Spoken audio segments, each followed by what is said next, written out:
also get 2 minutes. I'm sorry. Madam मैं I can't 4 minute खत्म कर दूंगा मैडम, आप दोबारा नहीं बोलने दूंगा।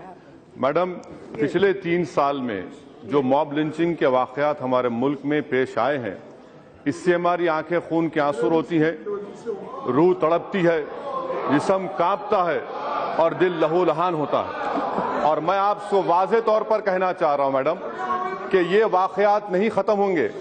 इसलिए नहीं खत्म होंगे क्योंकि ये सरकार रिलीजन को आइडियोलॉजी के तौर पर प्रमोट कर रही है, जो हमारे कॉन्स्टिट्यूशन के खिलाफ है। जिस दिन ये सरकार रिलीजन को या फेथ को मानेगी, आइडियोलॉजी तौर पर नहीं, ये वाकयात खत्म होंगे। दूसरी बात ये कह रहा हूं कि क्यों खत्म नहीं होंगे, जब तक बीजेपी कल्चरल नेशनलिज्म को मानेगी, इस मुल्क में मॉब लिंचिंग होते रहेगी, दलित और मुसलमान मारे जाते रहेंगे।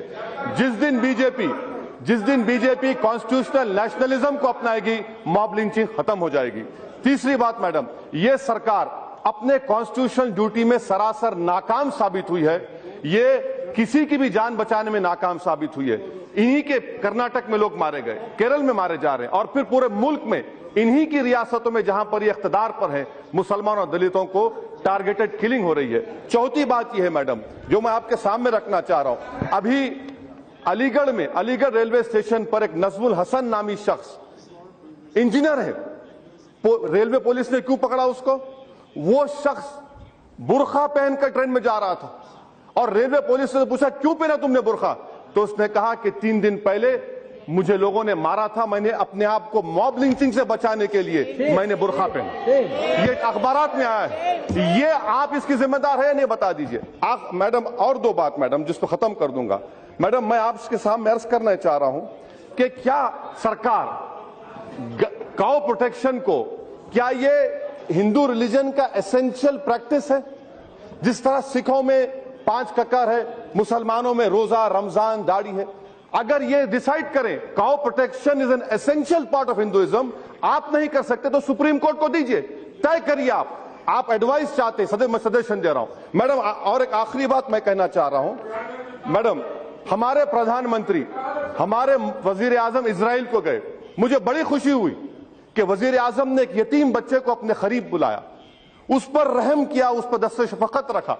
मैं आपके जरिए से वजीर आजम से पूछना चाहता हूं कि जिस तरह वजीर आजम ने एक मोशे नामी बच्चे को, जिसके वालिदैन को पाकिस्तान के दहशतगर्दों ने जान से मार दिया था, क्या हमारे वजीर आजम अपने घर में इखलाक के बेटे को बुलाएंगे, जुनैद के भाई को बुलाएंगे, अयूब खान के खानदान वालों को बुलाएंगे, कर्नाटक में आपके लोगों को मारने वालों को बुलाएंगे, बुलाकर उनको गले से लगाए वजीर आजम? अगर मोशे को गले से लगा सकते तो यहां पर जिन लोगों ने उनको मारा वो भी टेररिस्ट से कम नहीं है मैडम। और मैं आखिर में आपसे अर्ज करना चाहूंगा मैडम,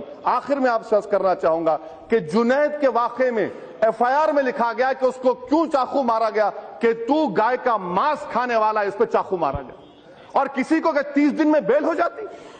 क्या आपकी सरकार नहीं है वहां पर? 30 दिन में बेल होगी। 90 दिन लगते हैं मैडम मर्डर केस में। आपकी सरकार सो रही है, आप कॉन्स्टिट्यूशन ड्यूटी में नाकाम साबित हुए।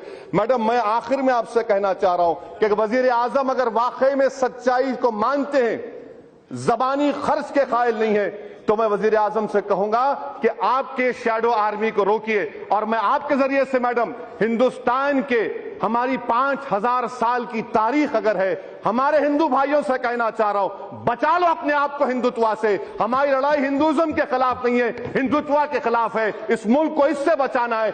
यह हुकूमत हिंदुत्व को प्रमोट कर रही है और टारगेटेड किलिंग कर रही है मुसलमानों और दलितों की। ये नाकाम साबित हुए हैं। मोदी सरकार की हुकूमत जब तक रहेगी, मॉब लिंचिंग चलता रहेगा। शुक्रिया मैडम। Thank you honourable.